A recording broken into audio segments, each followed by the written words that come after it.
வணக்கம். யோசிச்சு பாருங்க, ஒரு நர்ஸ் ஒரு ரொம்ப சிக்கலான முடிவை எடுக்க வேண்டியிருக்கும்போது அந்த நொடியில அவங்களுக்கு வழிகாட்டுறது எது? அது வெறும் புக்ல படிச்ச விஷயங்களா, இல்ல அதை தாண்டினோன்னா?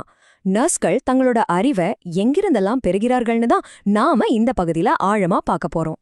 பாருங்க, இந்த முக்கியமான கேள்விதான் நம்ம தேடலோட ஆரம்ப புள்ளி.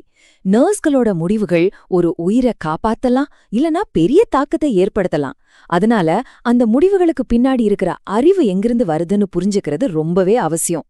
நம்மளோட இந்த பயணத்துல முதல்ல அறிவுக்கான தேடல்ல ஆரம்பிச்சு பாரம்பரியம், நிபுணத்துவம் மாதிரியான அடிப்படைகளை பார்ப்போம். அப்புறமா அனுபவம் மற்றும் பரிசோதனை மூலமா எப்படி கத்துக்கறாங்கன்னு பார்த்துட்டு கடைசியா அறிவோட கோல்ட் ஸ்டாண்டர்டான அறிவியல் முறை வரைக்கும் போறோம். இதெல்லாம் சேர்ந்து ஒரு சிறந்த நர்ஸை எப்படி உருவாக்குதுன்னோ கடைசியில தெரிஞ்சுக்குவோம். சரி, வாங்க ஆரம்பிக்கலாம்.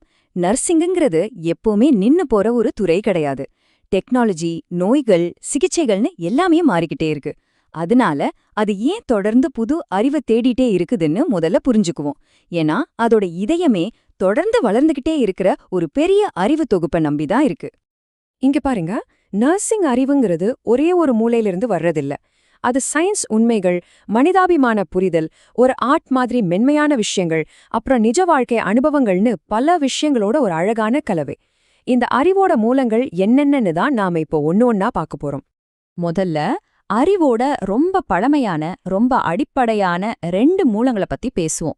இதுங்க தான் பல வருஷமா நர்சிங் நடைமுறைக்கு ஒரு அடித்தளமாவே இருந்திருக்கு. பாரம்பரியம்னா என்ன?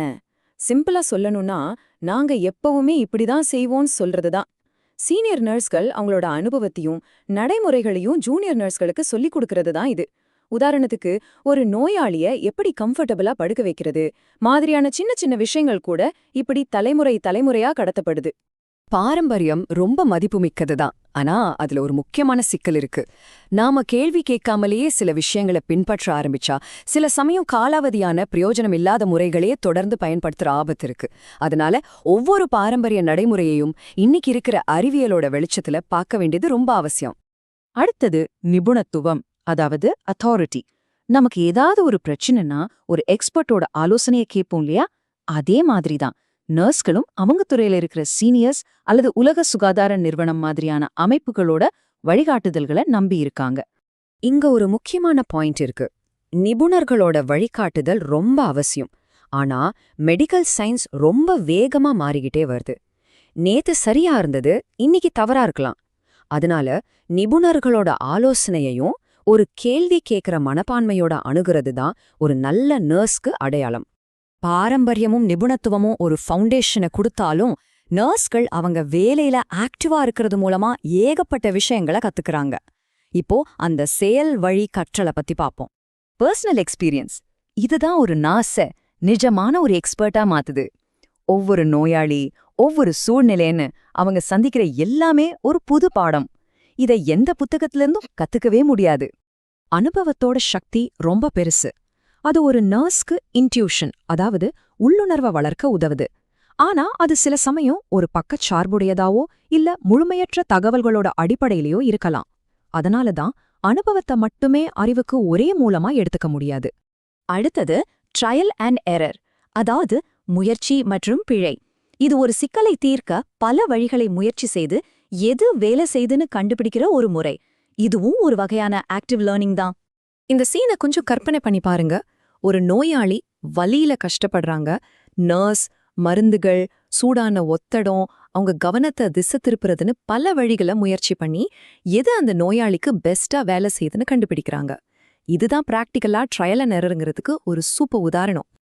இந்த முறை சில நேரங்கள்ல புது தீர்வுகளை கண்டுபிடிக்க உதவினாலும் இது ரொம்ப மெதுவானது. சில சமயம் நோயாளிக்கு ஆபத்தையும் ஏற்படுத்தலாம். அதனால இது ரொம்ப கவனமா பயன்படுத்தணும். அப்போ இதுக்கு ஒரு சிறந்த மாற்று இருக்கா? நிச்சயமா இருக்கு. நம்ம இதுவரைக்கும் பார்த்த முறைசாரா முறைகளோட குறைபாடுகளுக்கு ஒரு தீர்வா வர்றதுதான் அறிவியல் முறை. இதுதான் இன்னைக்கு நர்சிங் துறையில அறிவோட மிக உயர்ந்த வடிவமாகவும் ஒரு கோல்ட் ஸ்டாண்டர்டாகவும் பார்க்கப்படுது. அறிவியல் முறைங்கிறது வெறும் யூகங்களையோ இல்ல தனிப்பட்ட நம்பிக்கைகளையும் நம்புறதுக்கு பதிலா உண்மைகளையும் டேட்டாவையும் அடிப்படையா கொண்டது. இதுதான் மாடர்ன் எவிடன்ஸ் பேஸ்ட் நர்சிங் பிராக்டிஸ்க்கு அடித்தளமாவே இருக்கு. இந்த கட்டமைக்கப்பட்ட படிகளை பாருங்களேன். முதல்ல ஒரு கருதுகோளை உருவாக்குறது, அப்புறம் அதை டெஸ்ட் பண்றது, கடைசியா டேட்டாவை அனலைஸ் பண்றது. இது வெறும் யூகத்திலிருந்தோ இல்ல தனிப்பட்ட அனுபவத்திலிருந்தோ எவ்ளோ வித்தியாசமா இருக்கு, எவ்ளோ நம்பகத்தன்மையா இருக்குன்னு நமக்கே நல்லா புரியுது. இந்த படத்துல இருக்கிற இந்த சிக்கலான கணக்குகளை பாருங்க. இது அறிவியல் முறையோட கடுமையையும் புறநிலைத்தன்மையையும் காட்டுது. இங்க முடிவுகள் தனிப்பட்ட கருத்துக்களை சார்ந்து இருக்காது, மாறா சரிபார்க்கக்கூடிய டேட்டாவை சார்ந்துதான் இருக்கும். இதுதான் இதோட மிகப்பெரிய பலம். இங்க ஒரு முக்கியமான வித்தியாசத்தை நாம புரிஞ்சுக்கணும். ஒரு குறிப்பிட்ட நோயாளியோட வலியை குறைக்கிறதுங்கிறது சிக்கலை தீர்ப்பது. ஆனா எந்த மாதிரியான சிகிச்சை பொதுவா வலியை குறைக்கிறதுன்னு கண்டுபிடிக்கிறது ஆராய்ச்சி. ஆராய்ச்சியோட நோக்கம் பரந்த அளவுல எல்லாருக்கும் பயன்படுற மாதிரி அறிவை உருவாக்குறது தான். சரி, நாம இப்போ 5 விதமான அறிவு மூலங்களை பார்த்துட்டோம். இப்போ இதெல்லாம் ஒரு மாடர்ன் நர்ஸோட வேலையில எப்படி ஒன்னா சேருது, ஏன் இந்த பேலன்ஸ் ரொம்ப முக்கியம்னு பாப்போம். இந்த சக்தி வாய்ந்த மேற்கோள் ஒரு விஷயத்த ரொம்ப தெளிவா சொல்லுது. ஒரு முடிவுல சந்தேகம் வரும்போது அறிவியல் ஆராய்ச்சி கொடுக்கற ஆதாரம் தான் இறுதியான வழிகாட்டியா இருக்கணும். ஏன்னா அதுதான் ரொம்பவும் நம்பகமானது. ஆனா ஒரு சிறந்த நர்ஸுங்கிறவங்க வெறும் அறிவியலை மட்டும் பின்பற்றுறவங்க இல்ல.